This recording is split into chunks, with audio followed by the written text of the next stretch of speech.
अपना परिचय बताएं। मेरा नाम राजा बाबू है। मैं कजाकपुर का निवासी हूँ। क्या आपके पिताजी का क्या नाम है? मेरे पिताजी का नाम संतराज निषाद है। और हमारी एक ज़मीन है मनहट में, रामगढ़ थाना क्षेत्र के अंतर्गत आता है मनहट। उसी में हमारी ज़मीन है 1 डिसमिल। कौन सा थाना पड़ता है? रामगढ़ ताल थाना पड़ता है। अच्छा। तो 1 डिसमिल ज़मीन है। उस ज़मीन को कुछ भूमाफियाओं द्वारा मेरी ज़मीन को कब्जा किया जा रहा है। तो भूमाफियाओं का नाम क्या है? उन भूमाफियाओं का नाम है धर्मवीर निषाद उर्फ पंकज निषाद, करमवीर निषाद पुत्र जवाहरलाल निषाद। हाँ। वो उन लोगों द्वारा कब्जा किया जा रहा है। मैं थाने पे जब एप्लीकेशन दिया जा करके, तो मौके पे एक दरोगा है, धर्मवीर सिंह नाम है उनका, काम को रुकवा दिए।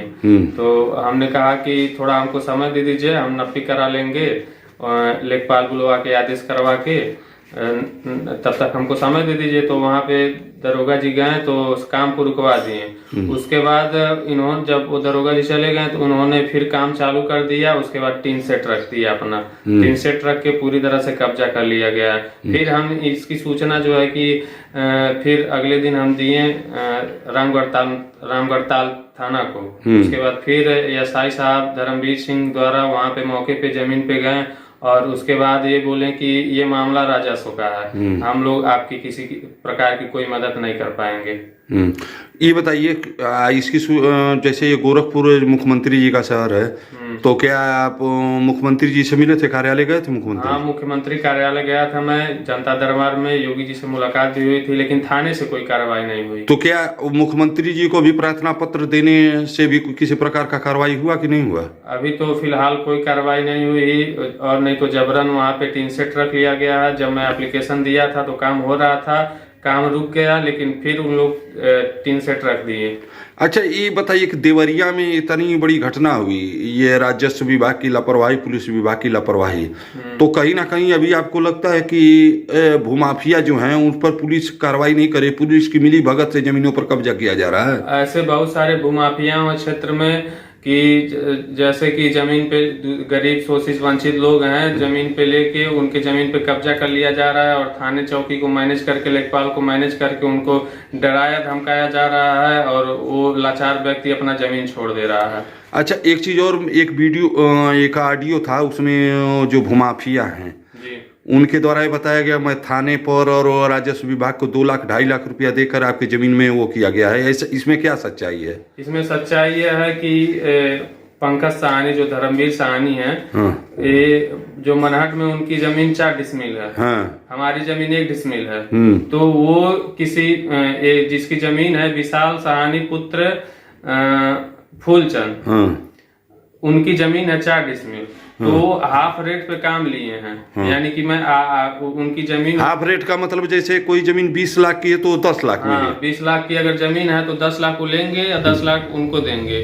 तो ये जमीन मौके पे 1 डिसमिल हमारी खाली थी, प्लाट मेरा खाली था, तो उस पे मौके पे कब्जा कर लिए हैं जाकर के। और जब हम रोके तो इस तरह से कार्रवाई हो रही है। क्या है, आपको लगता है कि यहाँ पुलिस प्रशासन और राजस्व विभाग चाहता तो आपकी जमीन पर कब्जा नहीं होता? राजस्व विभाग, पुलिस प्रशासन चाहता तो हमारी जमीन पे कब्जा नहीं होता। और वहाँ पे जब काम रुकवा दिया गया था, फिर भी मनबड़ों द्वारा काम को वहाँ पे किया गया है। पुलिस का किसी प्रकार से इन लोगों का डर नहीं है। अच्छा, पुलिस इनके ऊपर कोई दबाव नहीं पड़ पा रहा है? कोई दबाव नहीं है। मुख्यमंत्री योगी जी का सख्त आदेश है कि किसी भूमाफियाओं द्वारा किसी के जमीन पे कब्जा न किया जाए। लेकिन ये भूमाफिया इस तरह के लोग हैं कि पुलिस और लेखपाल को मैनेज करके ये काम कर रहे हैं और खूब धड़ल्ले से अपना काम कर रहे हैं। आपकी मांग क्या है सरकार से? हमारी सरकार से मांग यह है कि हमारी जो जमीन है 1 डिसमिल मनहट में, वो हमको मिल जाए। अच्छा जी। और ये जो भूमाफिया हैं, ऐसे कितनी जगह, कितनी जमीनों पर कब्जा किए हैं? ऐसे तमाम जगहों पे कब्जा किए होंगे, बहुत सारी जगहों पे। जैसे इन लोगों का काम यही है कि किसी गरीब वंचित शोषित को जो है कि पकड़ो और उसकी जमीन को कब्जा करो। शासन प्रशासन और लेखपाल को मैनेज करके, राजस्व विभाग को मैनेज करके हाफ रेट में काम करवाना इन लोगों का काम है। ये इनके घर में जो भूमाफिया, इनके घर में नौकरी कितनी है? इनके घर में 1 नौकरी है। अच्छा, क्या करता है वो नौकरी की? और रेलवे में नौकरी करते हैं, उनके छोटे भाई हैं। और ये अन्य लोग इसी से जो है अपना अन्य लोग जो है जमीन का प्रॉपर्टी डीलिंग का काम करके, जमीन भूमाफिया का काम करके इसी तरह से अपना रोजगार चलाते हैं लोग। आप थाने पर गए, रामगढ़ तल थाने पर, चूंकि जो है ये शहर से करीबी है, तो आपको क्या लगा कि यहाँ थाने से आपको न्याय मिल सकता है?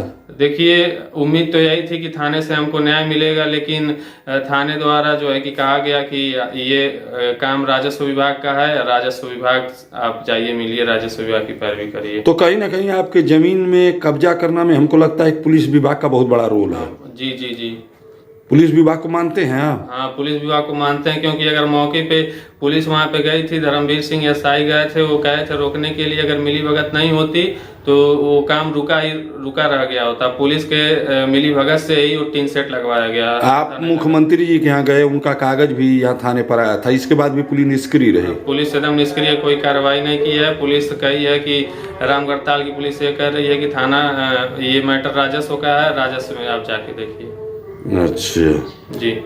और एक चीज़ और हमको बताइए, आपको क्या लगता है कि अगर आपको न्याय नहीं मिला यहाँ से तो आप क्या अगली कार्रवाई करेंगे? देखिए, हम संविधान को मानने वाले लोग हैं, फालतू का झगड़ा झट्टी नहीं करते हैं, नियम कानून से हम चलेंगे और अपनी जमीन सरकार से उम्मीद करते हैं कि हमारी जमीन वो दिलाएंगे।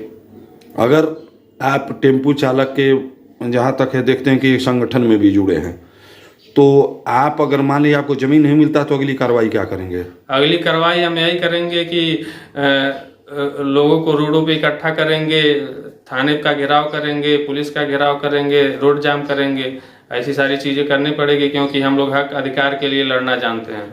आप ये बयान किसी के दबाव में दे रहे हैं? नहीं, कोई दबाव नहीं, कोई जोर जबरदस्ती नहीं है। हमारी जमीन है, हमको मिलनी चाहिए। ठीक।